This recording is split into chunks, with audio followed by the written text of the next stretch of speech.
আসসালামু আলাইকুম সুপ্রিয় তৃতীয় শ্রেণীর শিক্ষার্থীবৃন্দ, আশা করি তোমরা সকলেই ভালো আছো। হাজির হয়ে গেলাম তোমাদের বাংলা বইয়ের বার্ষিক পরীক্ষার প্রথম পাঠ আজিকার শিশু। কবিতাটি লিখেছেন সুফিয়া কামাল। আমাদের যুগে আমরা যখন খেলেছি পুতুল খেলা, তোমরা এ যুগে সেই বয়সে লেখাপড়া করো মেলা। আমরা যখন আকাশের তলে উড়িয়েছি শুধু ঘুরি, তোমরা এখন কলের জাহাজ চালাও গগনজুড়ি। উত্তর মেরু দক্ষিণ মেরু সব তোমাদের জানা, আমরা শুনেছি সেখানে রয়েছে জিন পরীর দেওদানা। পাতালপুরীর অজানা কাহিনী তোমরা শোনাও সবে,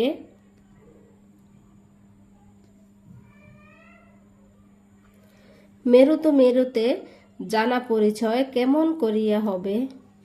তোমাদের ঘরে আলোর অভাব কভু নাহি হবে আর, আকাশ আলোকে বাঁধিয়ানি দূর করিবে অন্ধকার। তোমরা আনিবে ফুল ও ফসল, পাখি ডাকা রাঙ্গা ভোর, জগৎ করিবে মধুময়, প্রাণে প্রাণে বাঁধি প্রীতি ঢোর। এই পাঠটিতে 3টি শব্দ রয়েছে। শব্দগুলো অর্থ হচ্ছে গগন অর্থ আকাশ, কাহিনী অর্থ ঘটনা, কাহিনী অর্থ ঘটনা অথবা গল্প, মেরু অর্থ পৃথিবীর প্রান্তর। তারপর দুই নম্বরে আছে খালি জায়গায় শব্দ বসাই। কোন দেশ শোনাতে চাও? শূন্যস্থানে হবে কোন কাহিনী শোনাতে চাও। গল্পটি আমার দেশ নয়, শূন্যস্থানে হবে গল্পটি আমার অজানা নয়। দেশ কেটে গেছে আলো ফুটেছে, শূন্যস্থানে হবে অন্ধকার। সূর্য এখন মধ্য গগন, শূন্যস্থানে হবে গগন। 3 নম্বরে আছে ঘরের ভিতর থেকে শব্দ নিয়ে খালি জায়গা পূরণ করে বাক্য বলি ও লিখি। বক্সের মধ্যে দেওয়া আছে প্রীতি, ঘুড়ি, শরীর, পাখি। এখান থেকে 4টা শব্দ এনে আমাদেরকে এই 4টা শূন্যস্থান পূরণ করতে হবে। শিশুরা দেশ উড়াচ্ছে, শিশুরা ঘুড়ি উড়াচ্ছে। দেশ ভালো থাকলে মন ভালো থাকে, শরীর ভালো থাকলে মন ভালো থাকে। তারপর দেশ ও শুভেচ্ছা রইল, শূন্যস্থানে হবে প্রীতি, প্রীতি ও শুভেচ্ছা রইল। ভোরে দেশ ঢাকে, ভোরে পাখি ডাকে, শূন্যস্থানে হবে পাখি। 4 নম্বরে আছে বাক্য বলি ও লিখি।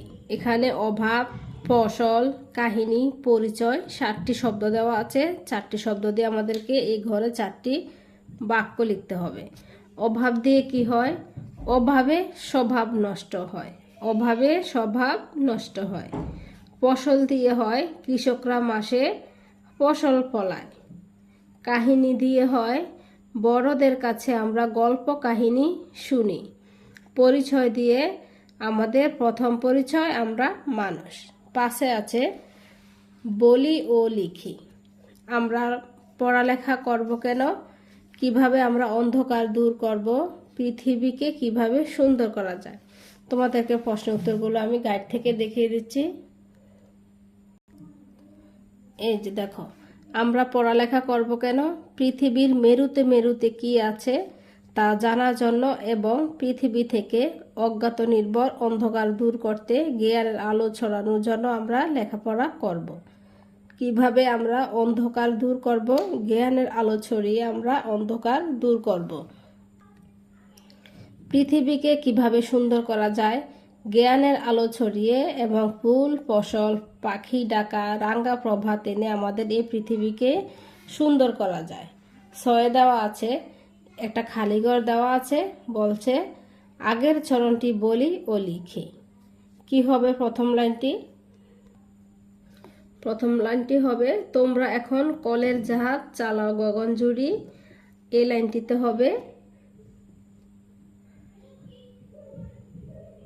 তোমাদের ঘরে আলোর অভাব কবু নাহি হবে আর।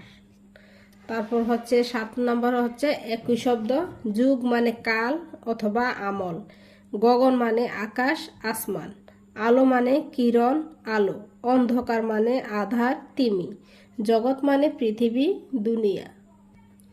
9 আছে বুঝিনি, পাতালপুরী মানে মাটির নিচের কল্পনার জগৎ, উত্তর মেরু মানে পৃথিবীর উত্তর প্রান্ত, দক্ষিণ মেরু মানে পৃথিবীর দক্ষিণ প্রান্ত, প্রীতি ডোর মানে ভালোবাসার বন্ধন। তারপর 10 নম্বরে দেওয়া আছে আগের যুগের এবং বর্তমান যুগের 3টি পার্থক্য বলি ও লিখি। আগের যুগ মানে হচ্ছে পূর্বের যুগ, বর্তমান যুগ হচ্ছে এখন যেটা চলতেছে সেটা হচ্ছে বর্তমান যুগ। দেখো এখানে সুন্দর করে দেওয়া আছে আগের যুগ মানে হচ্ছে ছেলেবেলায় পুতুল খেলা করে সময় অতিবাহিত করা হতো, আর বর্তমান যুগে বর্তমানে পড়াশোনা করে সময় অতিবাহিত হয়। তারপর হচ্ছে আগে ঘুড়ি উড়িয়ে আনন্দের সময় পার করা হতো, এ যুগে বিমান, উড়োজাহাজ, হেলিকপ্টার চালিয়ে সময় পার হয়।